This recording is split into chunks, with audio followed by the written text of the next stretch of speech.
இன்றைக்கி நம்ம ஆலு மேத்தி வித் மேத்தி சப்பாத்தி செய்யுது எப்படின்னு பார்க்கலாம். Simple dinner recipe.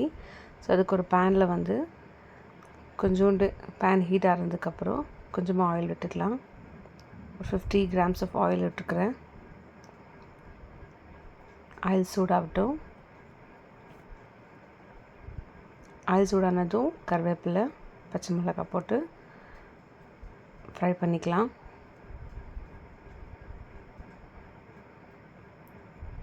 ஸோ இது ஃப்ரை ஆனதுக்கப்புறமா சாப் பண்ணி வச்ச ஒரு பெரிய சைஸ் ஆனியன் நான் இது கூட போட்டுக்கிறேன்.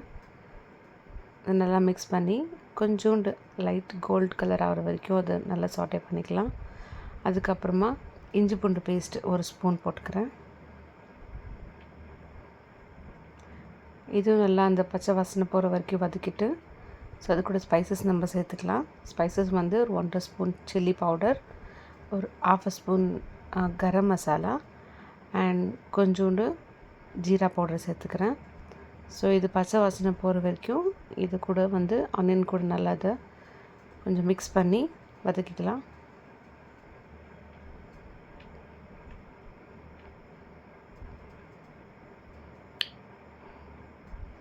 கொஞ்சம் டர்மரிக் போட்டுக்கிறேன். ஸோ இதெல்லாமே நல்லா பச்சை வாசனை போகிற வரைக்கும் நல்லா வதக்கிட்டு ஒரு 1 to 2 minutes அந்த பச்சை வாசனை போடுற வரைக்கும் சிம்மில் வச்சு வதக்கிக்கலாம். எப்போவுமே ஸ்பைசஸ் போடும்போது சிம்மில் வச்சு போடுங்க. ஸோ அப்போ தான் வந்து மசாலாஸ் கரிஞ்சு போகாது. அதுக்கப்புறம் டொமேட்டோ போட்டுட்டு அது கூட கொஞ்சம் வதங்குற அளவுக்கு மிக்ஸ் பண்ணிக்கலாம். நான் ஒரு பெரிய சைஸ் டொமேட்டோ எடுத்திருக்கேன். நம்ம கொஞ்சம் இது ட்ரையாக பண்ணும்போது தான் அது கொஞ்சம் நம்ம சப்ஜி மாதிரி கொஞ்சம் கெட்டியாக சப்பாத்திக்கு சாப்பிட்ற மாதிரி வரும்.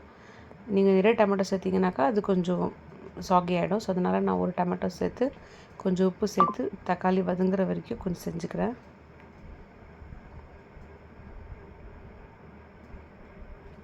ஸோ தக்காளி கொஞ்சம் வதங்கியாச்சு. ஸோ தக்காளி வதங்கினதுக்கப்புறம் பாயில் பண்ண ஒரு பொட்டேட்டோ போட்டுக்கிறேன். நான் வந்து 1/4 kg பொட்டேட்டோ எடுத்திருக்கேன்.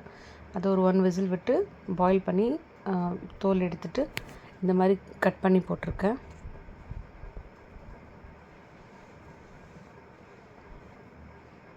ஸோ இதெல்லாம் மசாலா பிடிக்கிற மாதிரி எல்லாம் மிக்ஸ் பண்ணி விட்டுட்டு ஒரு 3 to 4 minutes அப்படியே கொஞ்சம் நேரம் மூடி விட்டுட்டு லைட் சிம்மில் வச்சு கொஞ்சம் அப்படியே கொஞ்சம் வேக விட்டுக்கலாம். ஆல்ரெடி வெந்திருக்கு. கொஞ்சோண்டு அந்த மசாலா கூட சேர்ந்து வேகிறதுக்காக ஒரு 2-3 minutes அதை கொஞ்சம் அப்படியே மூடி விட்டு வேக வைக்கலாம்.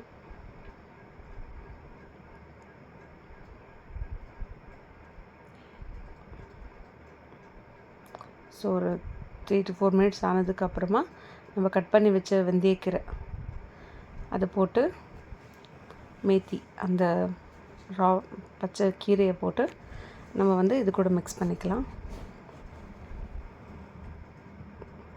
சீக்கிரமாக வெந்துடும். ஸோ அதனால் கரெக்டாக மசாலா பிடிக்கிற அளவுக்கு ப்ராப்பராக நம்ம மிக்ஸ் பண்ணிவிட்டு ஒரு 2 to 3 minutes விட்டால் போதும். மீடியம் ஃப்ளேமில் வச்சு மிக்ஸ் பண்ணிவிட்டு 2 to 3 minutes கொஞ்சம் மிக்ஸ் பண்ணி விட்டுட்டு அதுக்கப்புறம் நம்ம பிளேட் போட்டு முடிக்கலாம். நல்லா கலந்து விட்டுக்கோங்க. கொஞ்சம் சாப் பண்ணி போட்டாக்கா சீக்கிரம் வெந்துடும்.